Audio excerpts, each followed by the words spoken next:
Y seguimos con nuestra agenda de la tarde y vamos a invitar al escenario a Andy Alegría Polanía, líder de diversidad, equidad, inclusión y pertenencia de Ecopetrol, y a Valentina Zapata Useche, especialista de equidad y diversidad de CENIT, quienes nos hablarán de Hacia una cultura de pertenencia, conversaciones de diversidad en el sector.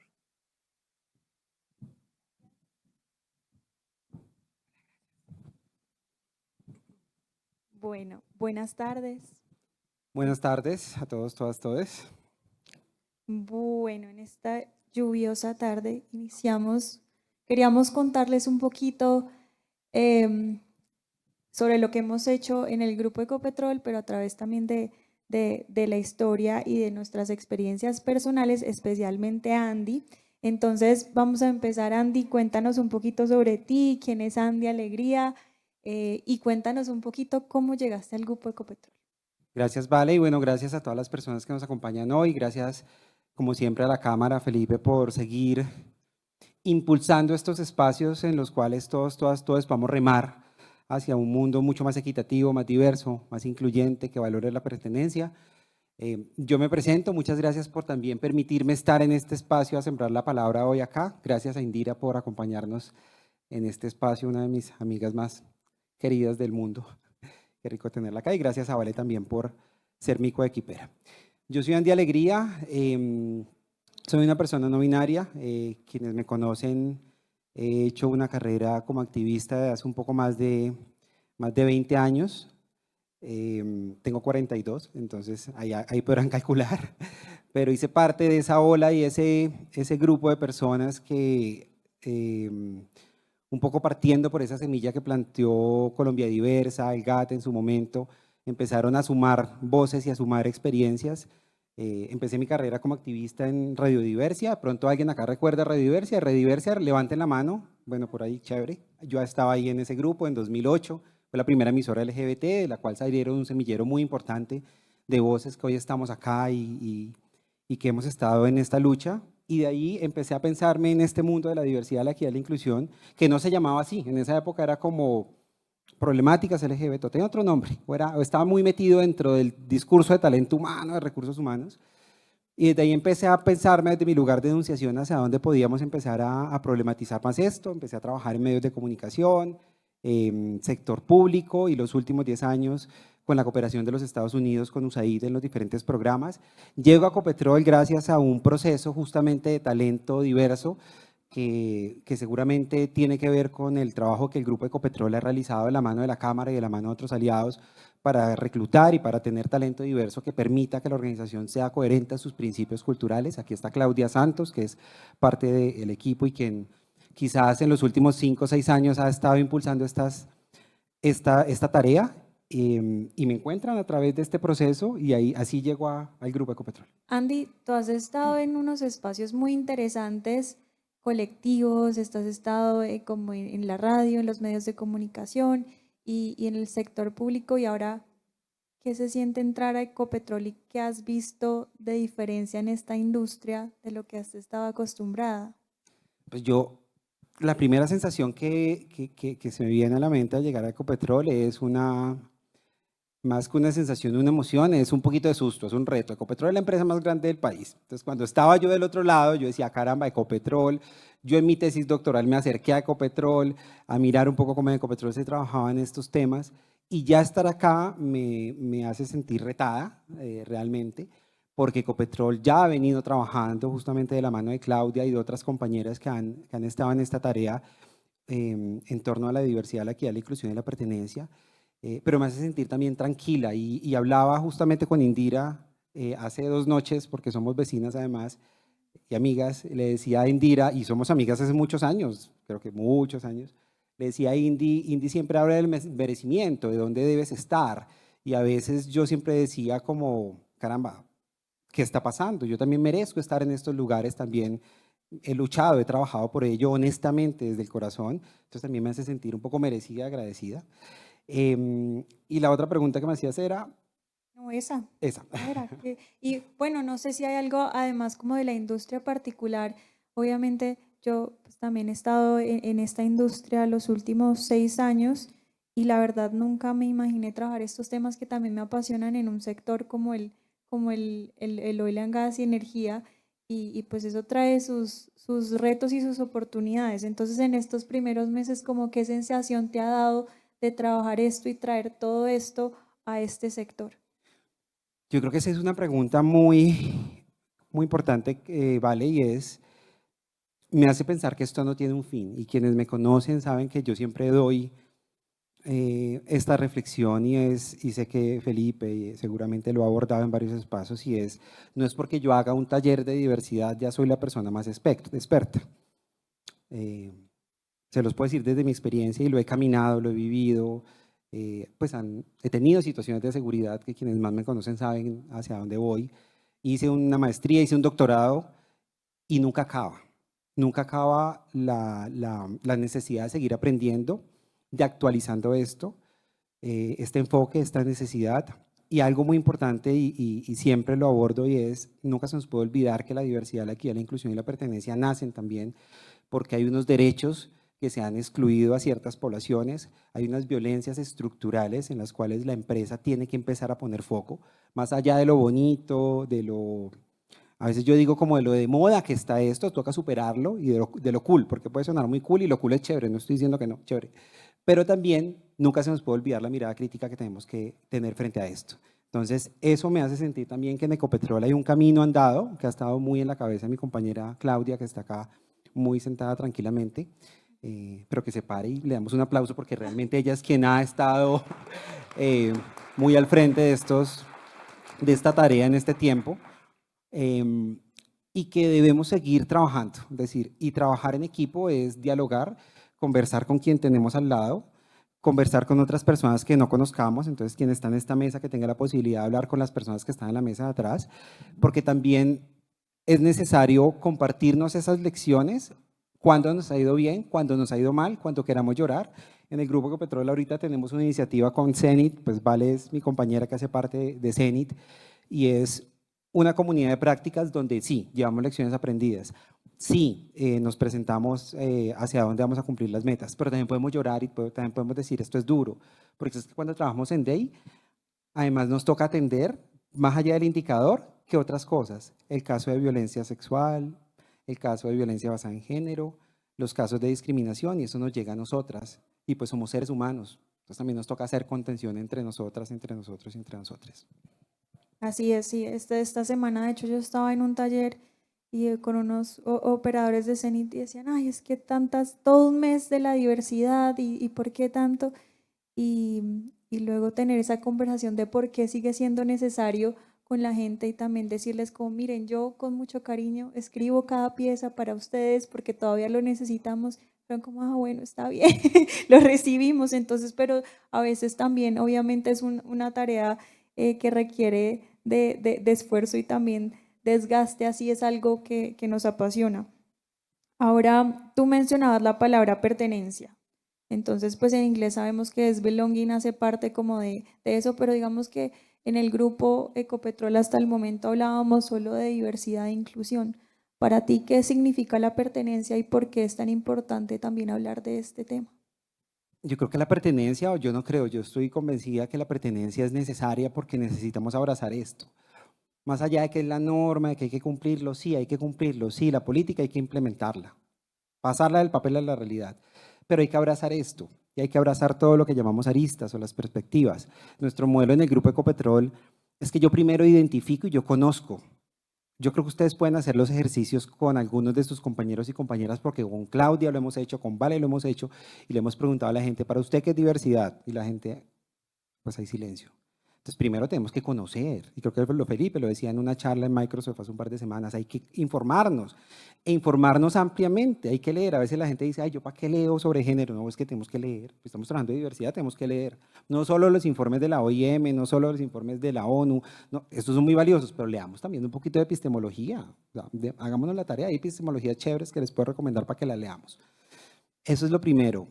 Después de yo poder comprender esto, abrazarlo y quererlo, para yo poder decir, voy a trabajar en torno a esto, porque es que algo está pasando. Si existe DEIP, es porque algo está pasando y yo necesito abrazar eso. Y más allá de las cifras de que nos permite ser más productivos, productivas, creativos, creativas, innovadores, innovadores, es que también yo soy un ser humano que debo trabajar para disminuir las desigualdades y yo toca abrazar esa diversidad. Al abrazar esa diversidad, créanme que vamos a estar mucho más tranquilos, contentas y vamos a darla toda por la organización. Gracias, Andy. Ahora te quiero preguntar un poco sobre eso cultural que tú mencionabas. En Colombia hemos progresado en política pública frente a otros países de Latinoamérica, hacia derechos igualitarios, pero aún siento que culturalmente nos falta bastante. ¿Cómo podemos las empresas seguir impulsando este cambio cultural? ¿Cómo podemos eh, llevarlo ahí y concientizar y sensibilizar a la población de todo lo que nos falta cuando todavía tenemos en Colombia muchas personas que dicen yo no soy racista, yo no soy homofóbica porque tengo amigos gays, porque tengo amigos negros? ¿Cómo hablamos de esto? Yo siempre doy tres datos, seguramente hay muchos más y seguramente cada uno y cada una y cada una que estén acá tienen también que aportar a esta conversación y bienvenidos sus comentarios. Pero yo quisiera dar 3 tips. Lo primero es, esto tiene que estar apalancado por la alta dirección. La alta dirección tiene que abrazar esto genuinamente, porque pues es quien en última nos va a permitir implementarlo, nos va a dar recursos, nos va a permitir tener un marco de acción mucho más amplio. Lo segundo, y quizás para mí lo más importante de todo, sin decir que lo otro no es importante, es el trabajo en red. Y tenemos que dejar de mirarnos los mismos y las mismas al ombligo. A mí me encanta porque en el WeTrade cada año hay gente más nueva, entonces traemos más personas que no creen, más personas de otras experiencias. Tenemos que llamar a aquellas personas que no creen en esto, aquellas personas que tienen unas miradas diferentes también, incluso dentro de las mismas epistemologías. Las compañeras que tienen diferentes posturas desde los feminismos también, porque tenemos que construir también y tenemos que tener una postura crítica. Eso nos lo da el trabajo en red, desde esa parte conceptual, pero también desde el trabajo real. O sea, cómo me siento yo con otra empresa, conocer cómo le está haciendo, cómo le ha ido, en qué ha fallado. Más allá de pensar es que me voy a copiar el modelo, no, ¿qué puedo coger yo de ahí que me sirva y qué le puedo compartir a esta otra empresa? Hablar con el sector público, hablar con las organizaciones sociales, con las organizaciones étnicas, LGBT, discapacidad, con todas ellas, con los medios, con la academia. Y finalmente, y yo creo que es así nos cae a nosotras, ¿vale? Y a quienes estamos un poco timoneando el barco de ahí, y es primero prepararnos. Nos toca prepararnos, participar de estos espacios, establecer conversaciones, comunidades de prácticas. Nos toca capacitarnos también, porque a veces pasa que capacitamos y hacemos la formación, pero ¿y nosotras qué, qué pasa? Lo decía yo en el artículo de Publímetro, como que sí, a veces decía, caramba, yo hablando de muchas cosas y cuando me llegó el momento de hacer mi tránsito quedé como, ¿cómo me formo yo? Y también, articulado ese tercer punto, iba un llamado también a quienes son nuestros jefes y nuestras jefas que confíen en nosotros y en nosotras. Y yo lo digo mucho. No es que me haya pasado a mí, pero lo he escuchado mucho, que tengo el compañero o la compañera que monta su estrategia de diversidad, equidad, inclusión y pertenencia, la está trabajando, está mostrando resultados, pero, y no pasa con mis jefes, pero entonces el fin de semana el jefe o la jefa conoció a alguien que llegó de la universidad de no sé dónde, de otro país, y hizo un curso de género y le dijo, no, mira, es que ahorita el género es esto porque me lo dijo esta persona. Caramba, confíen en lo que su equipo le está diciendo, porque la estrategia que tiene Zenith, siendo el mismo grupo, es diferente a la que tiene United, es diferente a la que tiene Movistar, diferente a la que tiene María Isabel en Bancolombia, la que tiene Iván en Banco de Bogotá, son diferentes. Entonces, quienes estamos conociendo eso somos nosotras, nosotros y nosotras. Confíen en lo que estamos diciéndoles. Gracias, Andy. De acuerdo contigo. Ahora quería hablarte un poco a nivel personal. Hablábamos ahorita de desgaste. Tú has sido activista por muchos años y aparte, pues, eres una persona diversa y eso también tiene una carga mental. Sabemos que las diversidades, las personas LGBT tienen una carga mental muy grande y aparte siendo activistas, pues eso también tiene un impacto. Entonces, ¿cuáles crees que son las necesidades más urgentes de la comunidad no binaria y la comunidad trans y cómo pueden también las empresas abordarlas y acompañarlas?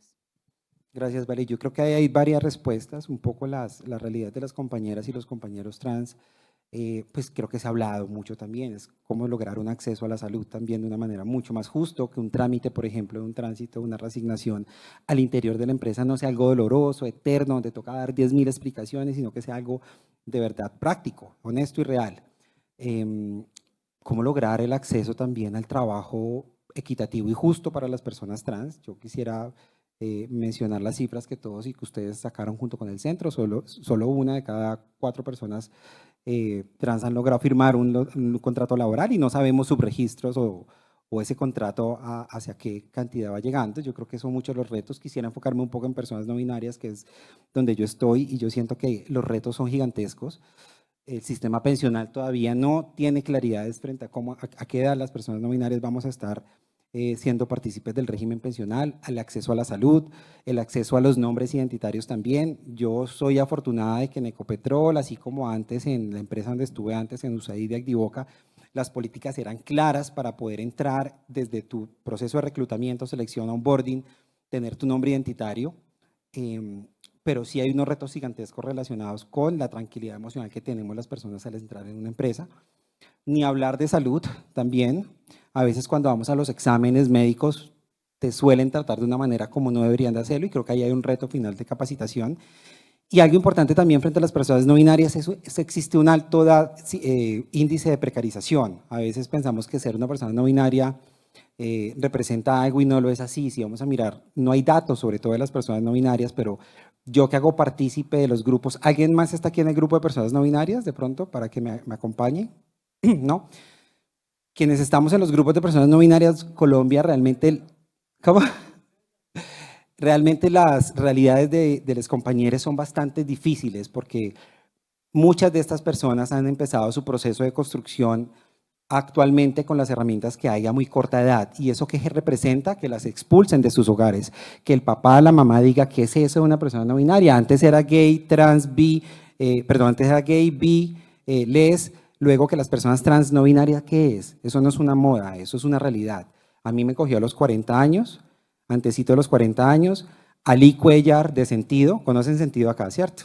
Ali Cuellar le tocó al mismo tiempo que a mí y fue muy bonito encontrarnos y decir, caramba, construyámonos a esta edad. Entonces, creo que hay retos gigantescos desde el marco jurídico legal, ya tenemos la sentencia T033, pero sobre todo principales retos en salud, en el sistema pensional, acceso al trabajo, y les voy a dar otro que a veces no se menciona. Quienes me conocen saben que yo hago tiro con arco hace muchos años, Indira lo sabe, hice parte de la Liga de Tiro con Arco de Bogotá, y cuando empecé mi proceso, ¿dónde competía Andy? Entonces, si competía con los chicos, pues yo me sentía como, caramba, ¿qué está pasando? Si competía con las chicas, ¿ustedes qué creen que pasaba? No, un hombre le va a ganar a las mujeres. Exacto. Exactamente, entonces también ahí hay otro reto que incluso el Comité Olímpico tiene que pensárselo, porque no solo pasa en Colombia, ya hay muchos países donde hay deportistas no binarios que están también compitiendo. Entonces eso es otro de los retos, Vale. Muy importante, y sobre todo para las infancias trans que están creciendo y pues necesitan como ese cuidado, esa atención y esa guianza para, pues para tener infancias felices como lo merecen. Ahora te quería profundizar un poquito en la interseccionalidad y qué papel juegan las intersecciones de raza, clase y género en la inclusión laboral de personas trans y no binarias. Yo siento que la interseccionalidad cada vez más va tomando fuerza, pasa de ser un concepto realmente que quienes conocemos, no es Kimberly Crenshaw lo pone sobre la mesa bajo una realidad, pero nos tenemos que ir un poco más atrás a Sojourner Truth cuando se levanta en aquella convención de las mujeres en 1840 y qué, exactamente, 42, 45 creo, y Sojourner Truth dice, ¿acaso no soy una mujer? Porque además pues, de ser una mujer afroamericana, pues era mujer también, había ahí una matriz de desigualdad, era esclava, entonces eso también generaba múltiples matrices de discriminación. Yo siento que es importante que ya se hable desde las empresas, tenemos la responsabilidad de informarnos un poquito más para que no se vuelva un saludo a la bandera. Y yo siento que es necesario porque sin un abordaje desde una perspectiva interseccional, no solo en las empresas, sino en todo lo que hagamos en la vida, pues va a ser muy difícil poder tener estrategias o tácticas de supervivencias acertadas. Yo no puedo crear o diseñar una misma estrategia de trabajo para inserción laboral con la población trans de Quibdó, a con la población trans de Bogotá, a con la población trans de Leticia. O sea, es muy diferente. Entonces la interseccionalidad creo que es necesario.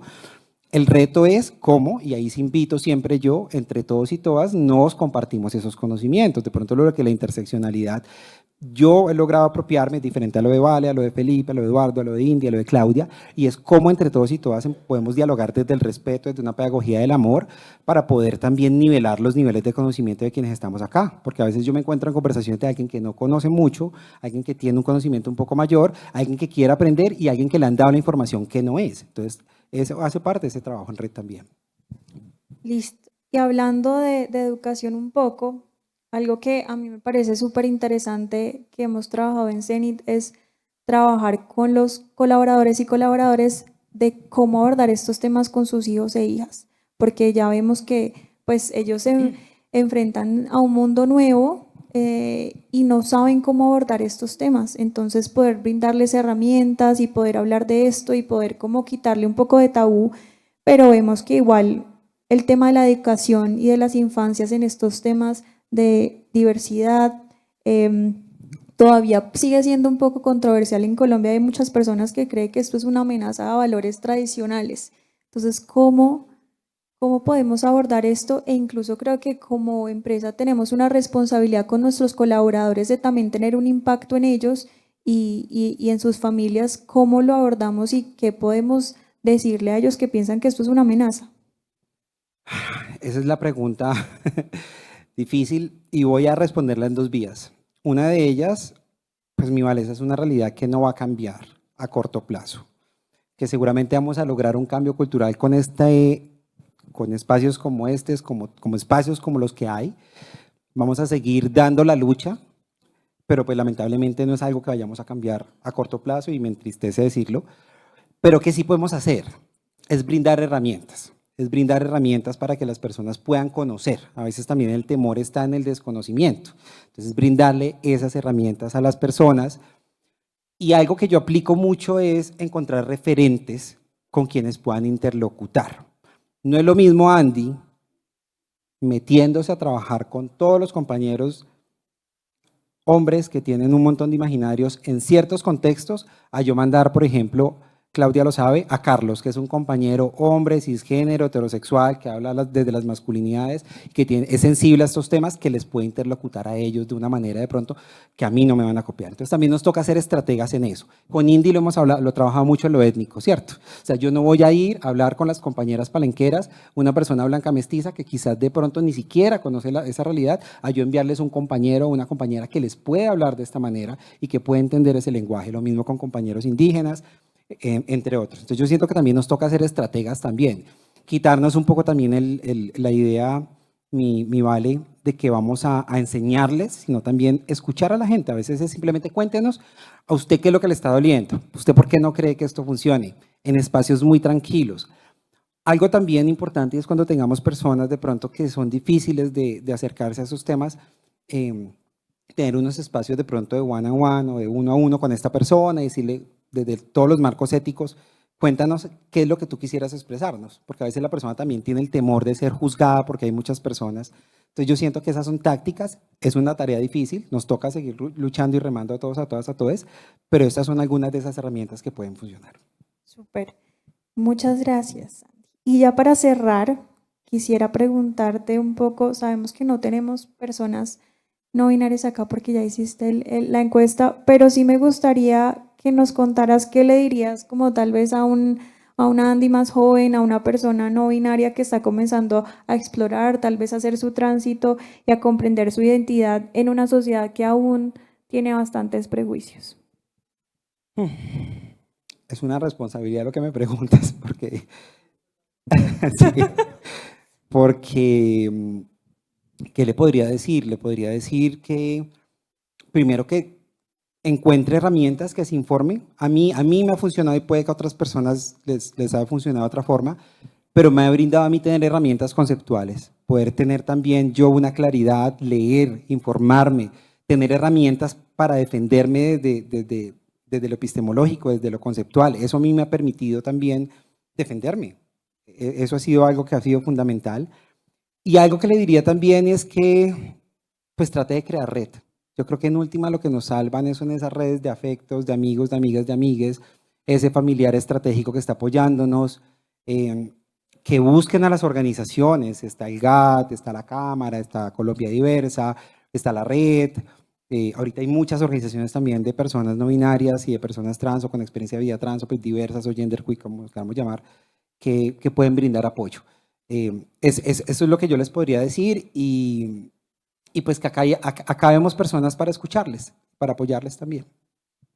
Gracias, Andy, gracias por este espacio.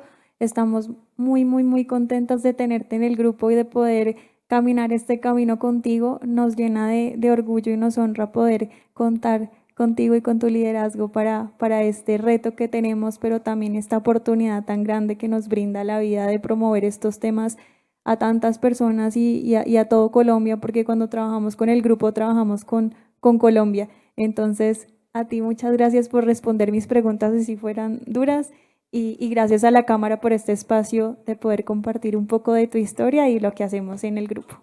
Gracias, Vale, y gracias a todos y a todas por acompañarnos. Bravo. Muchas gracias, Valentina. Muchas gracias, Andy. Siempre es un placer oírte.